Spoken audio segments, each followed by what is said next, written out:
Support WrestleTalk! Give us a subscribe. Thanks for your support on Patreon, outstanding Abdullah Alenzi. Hello and welcome to the WrestleTalk News. I'm Ollie Davis, and today's episode is sponsored by Battle Breakers. Use my link below to download Battle Breakers yourself. Monsters from space have trapped the world's greatest heroes in a techno-magic crystal. We've all been there. And now it's up to you to assemble the ultimate team of super warriors to take back your planet, one break at a time. Normal Tuesday night for Shia LaBeouf. That's the premise of Battle Breakers, a cartoon-inspired hero collector RPG from Epic Games, which is free to play and available on PC, iOS and Android, which you can seamlessly switch between with the same save file. Synergy! Collect hundreds of heroes and unleash massive attacks and special abilities for some epic brawls through legions of monsters and big bosses. So please support us all here at WrestleTalk by using my link below to download Battle Breakers yourself, because you won't just help save the world, you'll help save the very soul of WrestleTalk. Use our supporter creator code WonderOllie88 when you download it and defeat the first 3 bosses in the game, and it will give us a nice little kickback, which you can also use anywhere in the Epic Games Store or Fortnite to help us out even more. A big thank you to Epic Games for sponsoring this video. Download Battle Breakers now. Go Battle Breakers! And they're not the only heroes stuck in techno-magic crystals, metaphorically.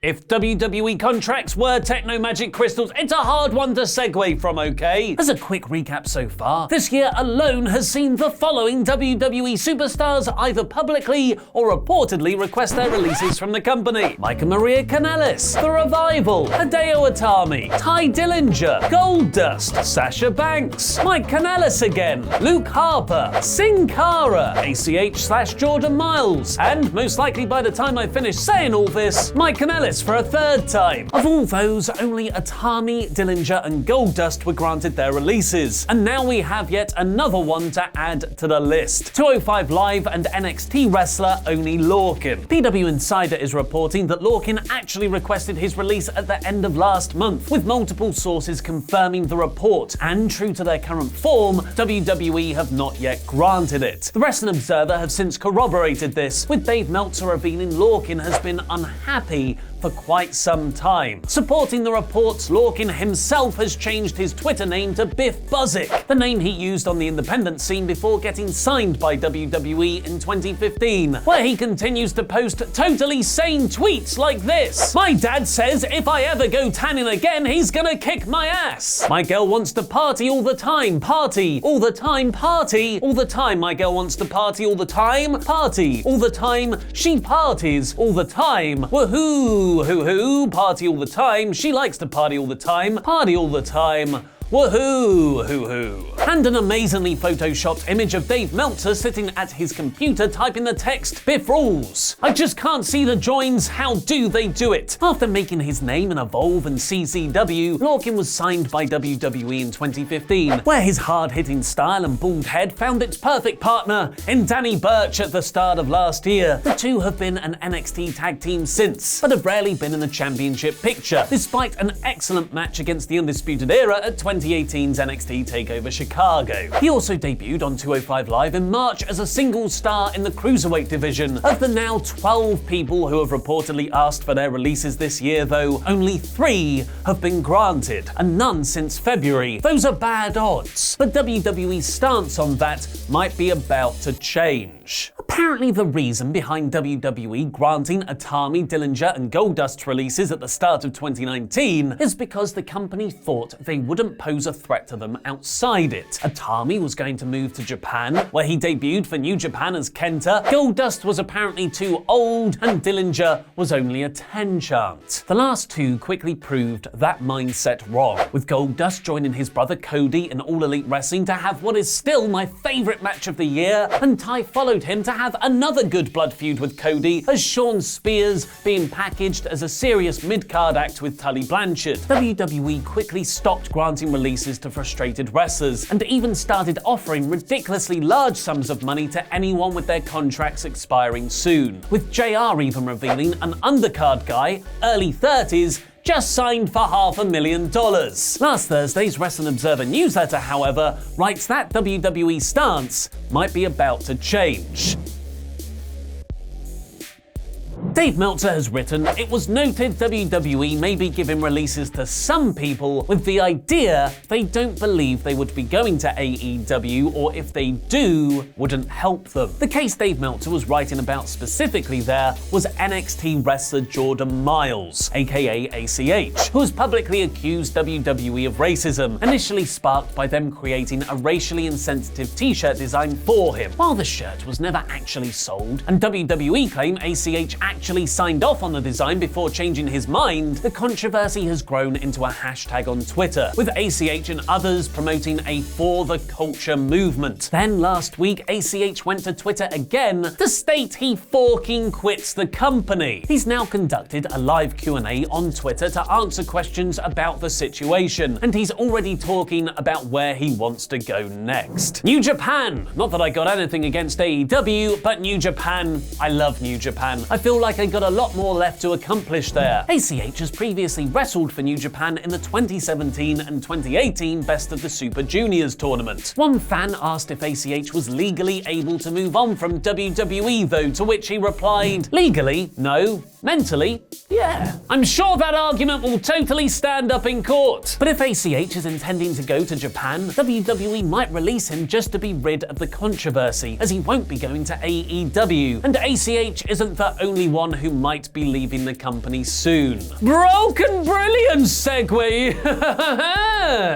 The brand new episode of Matt Hardy's YouTube series, Free the Delete, a not-so-subtle play on the Young Bucks series, Being the Elite, sees Hardy continue to search for his broken character, asking Vanguard 1, "Teleport me back to 2016 when I was the hottest act in the business." He then beats up a guy fixing his piano while screaming, "No, I'm not at work because I'm not booked, Harry." And that pisses me off. The most significant factor here is that Matt's talking about his broken character, which he can't use in WWE, as they changed the name to Woken to be able to retain the IP rights. With reports from Fightful that WWE don't have plans to use Jeff Hardy anytime soon following his arrest, perhaps the Hardy brothers could leave the promotion when their contracts expire in April to reignite their Young Bucks feud in AEW. And they're not the only ones with question marks over their WWE future, as Rusev cucked! Rusev, not re-signed, Since returning after a 5-month hiatus, real-life married couple Rusev and Lana were quickly put in a cuckold storyline, where Rusev would see his wife get jiggy with Bobby Lashley on a weekly basis. He couldn't even escape infidelity in the beautiful, progressive city of Riyadh. Looking at how Mike Kanellis was also put in a breakup storyline with his real-life wife Maria on re-signing with the company. Oh wait, news just in! Mike has asked for his release yet again! Some thought the same might have happened to the Bulgarian Brute, with one fan tweeting, "WWE have their stars on 5-year deals, and you just don't see how any of these guys are going to reach their potential. Rusev made a huge mistake re-signing." A piece of breaking news that Rusev himself disagreed with. Who said I've re-signed? Exclamation mark, question mark, exclamation mark, question mark. If Rusev and Lana really haven't committed their future to WWE yet, their contracts are reportedly up very soon. News hot tag to Luke. Huh.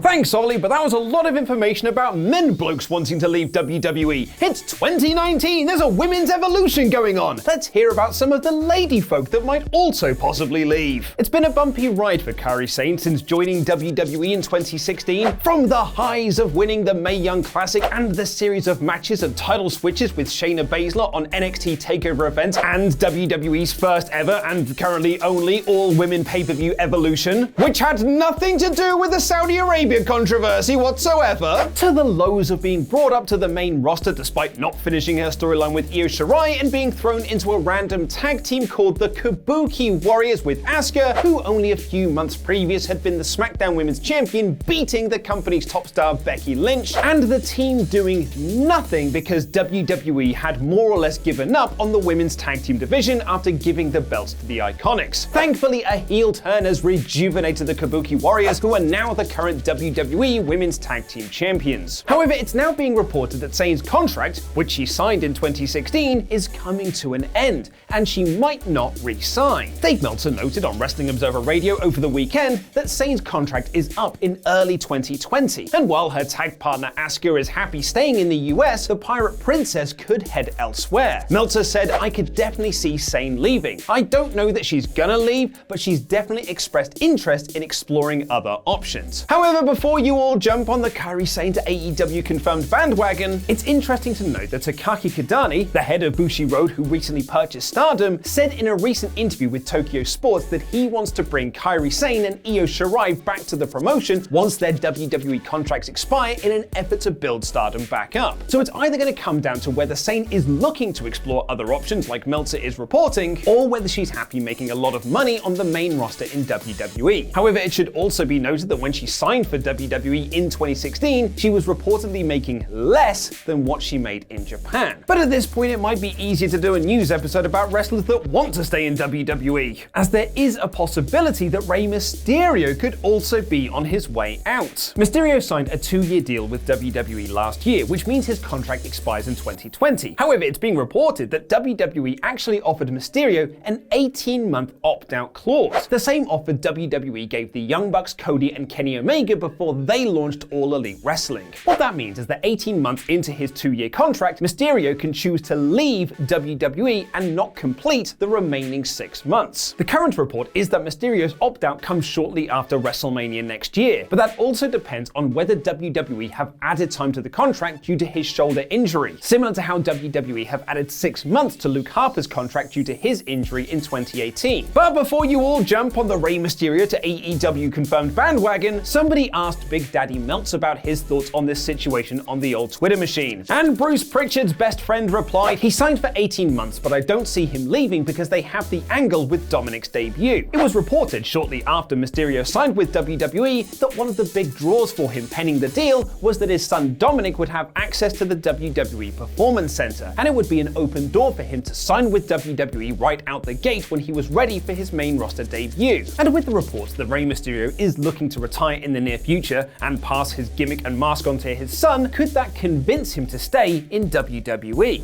Bray Wyatt revealed a new look for the Universal Championship on Friday SmackDown, so check out Pete Quinnell's review of it right now, and watch all the highlights from this past week's WrestleTalk live shows by watching Vinny Schway's cut-down highlights of it. Thanks for watching, and a special thank you to our Patreon pledge hammers who are currently scrolling their way into my stomach. I've been Luke Owen, and that was wrestling.